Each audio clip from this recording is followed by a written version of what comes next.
So, Sup Flappers, we just got finished watching the Genshin live concert, and we also watched through the Genshin 2.2 live stream.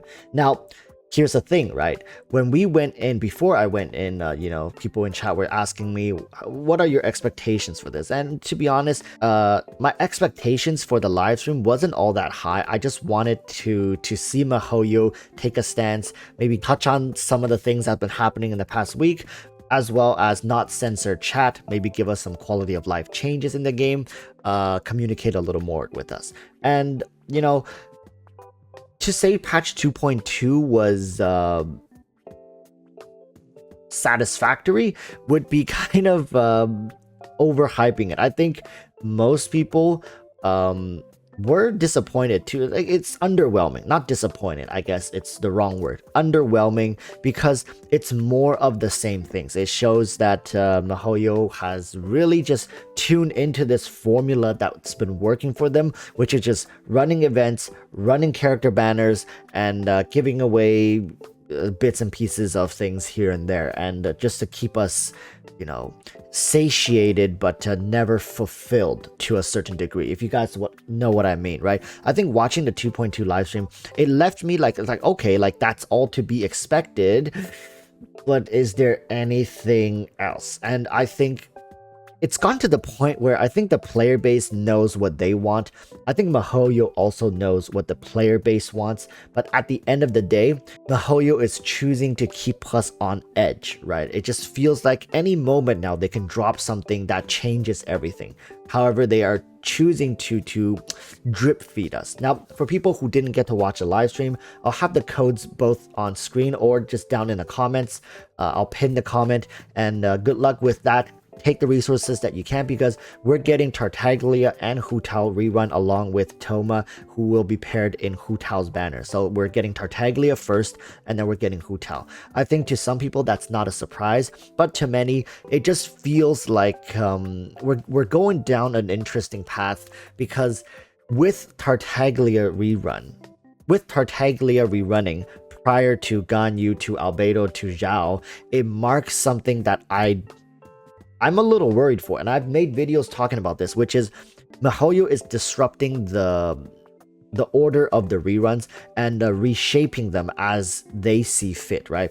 If this patch currently, there are stories that involves Tartaglia, or they want to involve Tartaglia some way, they will run a banner for Tartaglia. So it feels like with each patch, the banners are thematically tied to the whatever is going on, like whether it be a legitimate story arc or just a filler arc, right? Like a side story arc. Tartaglia has not performed very well with the 2 banners he's already gotten. He's ranked a little lower comparatively to some of the other banners that often gets put out, right? And to see him come back a 3rd time, I think it's safe to say a lot of people are going to be once again skipping him because of Hu Tao and Thoma being on the 2nd banner. And of course, it's safe to assume that Albedo, Ganyu, Zhao, they're all going to be making reruns very soon. If not next patch, then the patch after that. If not, both of those following patches are going to involve Albedo, Zhao, Ganyu, and even to a certain degree, potentially Yai Miko. So it's really not a good time right now for people to be splurging resources into Tartaglia. Now, I will make a separate video talking and comparing Tartaglia with Hu Tao. A lot of people may think that there's no comparison to be made, but trust me, right? Trust me, there's more than meets the eye when it comes to these 2 units. So back to the 2.2 live stream. I think something that's really worrying is there is no end game content. There's no development into recycling content for the player base, for the veteran of the player base. It may seem like we are just grinding away at our, sanity at this point. I think MTash has talked about this on several occasions, right? Tectone has talked about this. I've been talking about this since patch 1.1, right? Back then, I had nobody watching me. And I've been saying this over and over and over. And I think MTash said this. He said it back in patch 1.0, right? There's no roadmap. There's no seeming action taken to engage the veteran players. Now, my question is, how long can veteran players last in Genshin Impact? right? We don't have skins. That's another thing, right? We don't have skins. We don't have these cosmetics. It makes me wonder what MiHoYo's plan is. Do they want high turnover rate for this game? Do they want players to come and go, come and go, come and go? Do they just want that high recycle rate? People come in, drop a couple $100, get bored, and then leave, and then maybe come back. I don't know, right?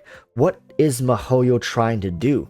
They're spending a lot of resources running ads, running campaigns, right? Doing these publicity stunts, and they're not spending enough time communicating with their players. And while they've taken a step in the right direction by not completely censoring chat, I know Twitch was put on emote only, but on Bilibili they allowed people to write text. Okay, I don't want patch 2.2 leading into 2.3, 2.4, 2.5 to be like patch 1.3, 1.4, 1.5, and 1.6, because if you guys played through those patches, the player base was very uneasy. It was very turbulent. There was a high turnover rate. Many people took breaks. Many content creators quit the space of making content, because think about it, how difficult it is making content for a game that doesn't even have, like, they don't even put in the effort to make additional content. So right now, like I said, going into patch 2.2, there is no additional content, right? Content currently, it has become stagnant once again. I've warned people about this back in patch 2.0, 2.1, right? 2.2. I want to sit here and tell you guys it's all good, sunshine and rainbow, but it's mostly for people who came into the game a little later. You want Hu Tao, you missed her original banner. You want Tartaglia, you missed both of his banners. It's gonna be catered more towards the newer players, and definitely newer players are not going to be feeling the content strain that's been put on the veteran players. And it's good that you guys are still in this honeymoon phase, but let me give you guys a warning. Take the game slow. I hope you guys get whichever character you're looking for, whether it's Hu Tao, whether it's Tartaglia, but just know powerful characters are coming in the next few patches. Make sure you hoard up your Primo Gems. Make sure every bit of Primo Gem is going to be allocated into the right space, because I anticipate this patch is going to be a slower patch, because 2.3, 2.4 likely is going to be ramping up again. Remember, people, there's a lot to be looking forward to as well. Chasm likely is going to be a region, a smaller area, kind of like Dragonspine, that's going to be released in the middle of the patch. I think MiHoYo messed up the order for patch 1.0 and 1.1, 1.2. They released Dragonspine way too early, leading up to a huge drought in the middle of the patch between 1.0 and 2.0. So I think MiHoYo is going to be spacing it out a little better this time. Chasm likely will make an appearance in 2.4, 2.5, kind of like smack in the middle between Inazuma and Sumeru. All right, so people, get ready. We're going to be in a slower patch, but that is fine. I do anticipate this picking back up into the later patches. All right, best of luck once again. Like, subscribe. I'm going to be giving away 2 Hu Taos during this patch. Thank you to the kind donations of some of the viewers here who are watching right now. All right, so once again, thank you for watching, and I hope to see you guys next time. Till then, stay safe and peace.